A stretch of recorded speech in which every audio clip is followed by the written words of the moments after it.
आप सभी को नमस्कार। मैं हूं हितेश शर्मा। आज सुबह की चर्चा एक पुराने प्रसंग से।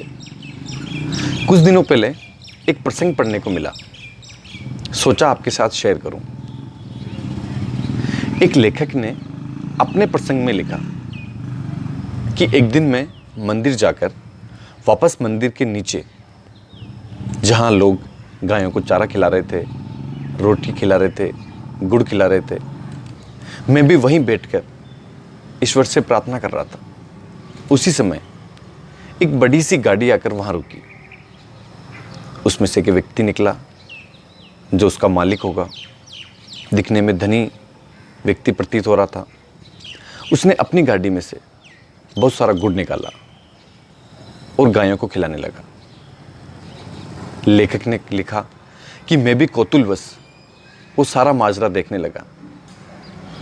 थोड़ी देर के बाद जब सारी गायों ने गुड़ खा लिया तो थोड़ा सा गुड़ उस स्थान पर बच गया। उसको वो व्यक्ति आराम से बैठकर प्रसाद के रूप में खाने लगा। लेखक ने लिखा कि मुझे बड़ा आश्चर्य हुआ कि दिखने में इतना धनी व्यक्ति ये क्या कर रहा है, लेकिन मैंने पूछा नहीं। लेकिन मेरे मन में एक कौतूहल सा जग गया था।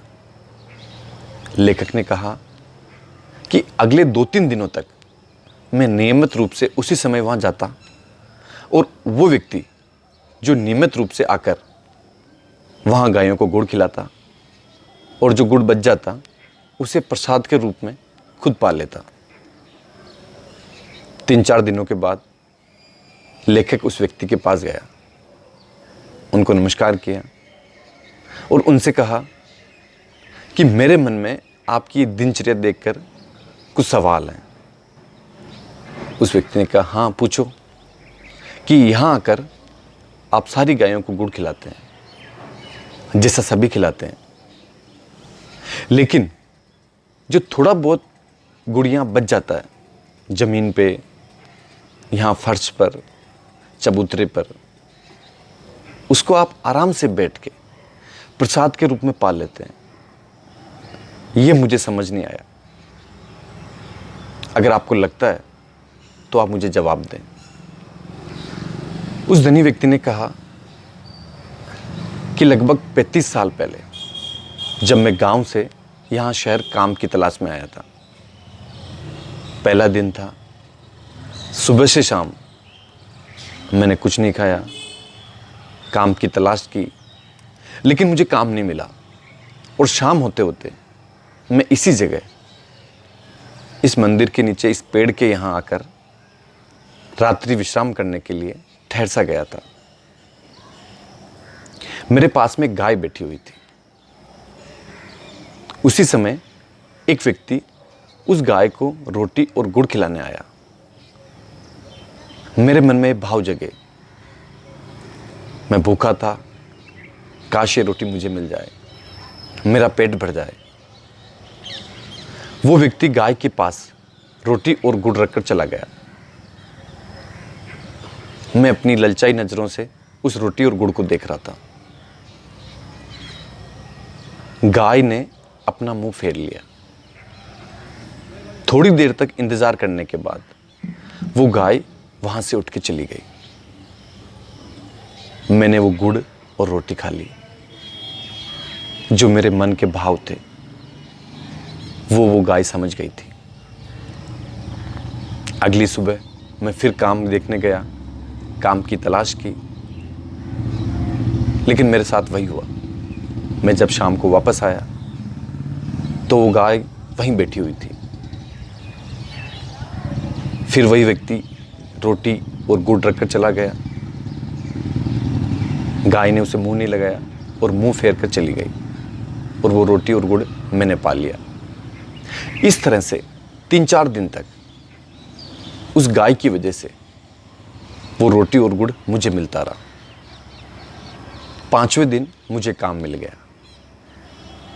मैंने सबसे पहले उसी दिन पैसे लेकर अपने मालिक से शाम को बहुत सारा गुड़ लेकर आया और आकर उस गाय को खिलाया। और जो गुड़ में से थोड़ा बहुत गुड़ बच गया था, उसको मैंने प्रसाद के रूप में पाल लिया।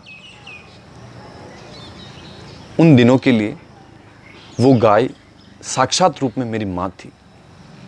मेरी माँ की तरह उसने मेरा पालन किया, और उसी दिन से आज तक मैं नियमित रूप से इन सारी गायों को इसी जगह मेरी माँ समझ के हमेशा गुड़ खिलाता हूँ, और जो कुछ बच जाता है प्रसाद के रूप में पा लेता हूँ। आज जितना भी पैसा मैंने कमाया, जितना भी व्यवसाय मैंने किया, जितनी भी प्रगति मेरी हुई, वो सब मेरी उस माँ के कारण है। उसने कहा कि मैं समझ नहीं पाया कि इंसान जिस मनोस्थिति को नहीं समझ पाए, उसे उस गाय ने समझ लिया। मेरे लिए साक्षात भगवान के रूप में वो गाय मेरे पास थी।